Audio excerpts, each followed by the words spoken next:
Welcome to footballgameplan.com, where football makes sense. I'm Emery Hunt, the czar of the playbook, here at the 2014 Senior Bowl in Mobile, Alabama. And now that the week of practices are over, let's look back at some of the guys that stood out by handing out some practice awards.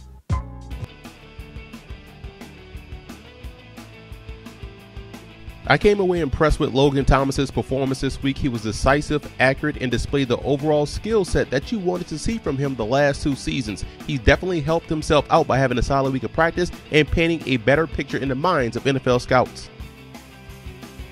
Derek Carr stood out for the South squad this week. I came in and wanted to see him in a traditional offense, taking his drops, turning his back to the defense, resetting his eyes, and delivering an accurate pass on time. And he did all of those things this week in Mobile, solidifying his position as one of the top quarterbacks in this year's draft.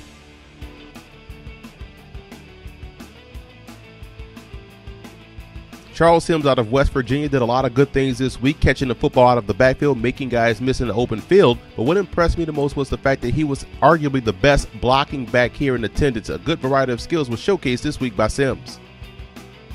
We knew coming out of an option offense that Jerick McKinnon could run, but making the switch from quarterback to tailback is what made what he did this week in Mobile even more outstanding. McKinnon's vision and acceleration were top-notch. It helped him consistently get to the second and third level with ease. He struggled in pass pro, so that's the one area of his game that he's going to have to improve on moving forward, but definitely had a great week of practice.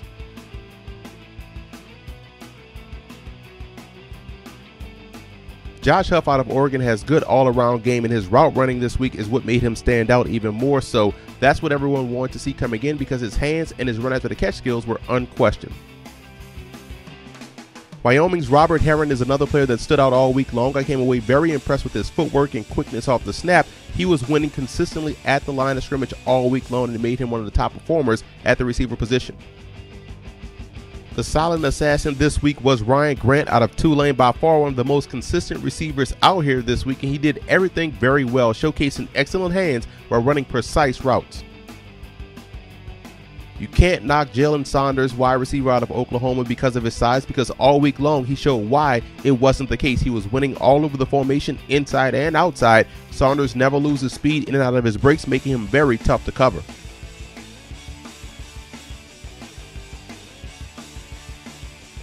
CJ Fedorowicz out of Iowa was about as solid can be all week long, more along the lines of a traditional tight end like Jay Novacek that used to play for the Dallas Cowboys. I think Fedorowicz will have a fine career at the next level. Very impressed with what I saw out of him this week.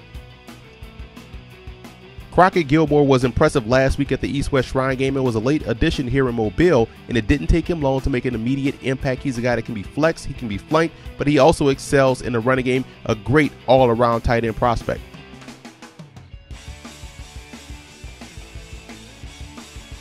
Kadeem Edwards from Tennessee State was excellent all week long in one-on-one drills, even was able to win consistently versus Louisiana Tech's defensive tackle Justin Ellis, who was a stud last week at the East-West Shrine game, so keep an eye on Edwards moving forward. Another impressive Colorado State player this week was center Weston Richburg, who's one of the top center prospects in the country. He excelled on both ends of offense, but was exceptionally impressive in one-on-ones. Fighting Irish offensive lineman Zach Martin was the star of this week, showing great potential at left tackle, holding his own versus the top pass rushers each and every day at practice. And Morgan Moses out of Virginia is built like a right tackle at 6'6", 325, but moves like a left tackle, and you can make a case that it was 1A, 1B between he and Martin for the top tackle this week out of all the guys here at the Senior Bowl.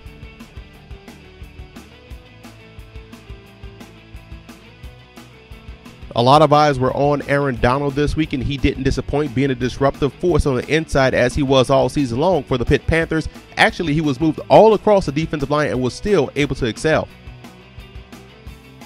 Auburn's D Ford was another player that split reps between two positions, defensive end and outside linebacker, and performed well in both cases. He also showcased a little bit of an Elvis Dumervil-like ability and versatility coming off the edge.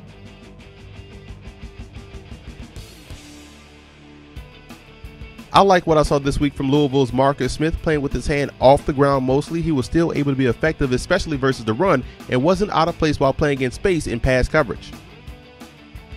Florida State's linebacker Christian Jones had the best week out of all of the linebackers on both sides, being a disruptive and versatile defender all week long. And like I said earlier in this week, Jones and Khalil Mack possesses many of the same skill set. He can play in any defense, whether it be 3-4 or 4-3.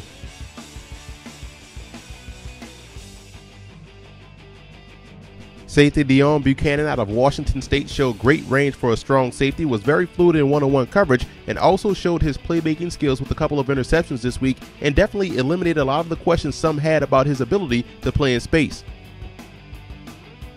At 6'3", 206 pounds, Utah cornerback Keith McGill excelled each day in one-on-one drills and press coverage, but also showed fluid hips and great recovery skills to make a play on the ball. He put together a fine week of practice here at the Senior Bowl. Now, here are some of the other solid performers from this week's practice. You look in the secondary, Aaron Coben was having a great week before the injury. Stanley Jean-Baptiste had a great day with that size at 6'3", 220 pounds at cornerback. Very impressive player right there. But you look at two small school prospects, Walt Aikens out of Liberty and also Pierre Desir out of Lindenwood. Both guys are playing in 2 or 3 All-Star games so far. This will be their third All-Star game for Pierre Desir and the second one for Walt Aikens. Both guys played big-time ball this week, and Gabe Jackson, in my opinion, is still one of the top guard prospects in the country. Had a great week of practice at wide receiver. I was very impressed by Kane Coulter, who's making a switch from quarterback to receiver, made some spectacular catches all week long. And on the defense side of the football, Karan Reed, they moved him around the defensive line. He played a lot at many different positions at Princeton, excelled this week as well at the 3, at the 5, even as a 7 technique in pass rush drills. And also Kyle Vinoy and Jimmy Ward, two of the top prospects in the country, respectively, at their position. These guys also had big-time performances this week in front of many NFL scouts and personnel decision makers.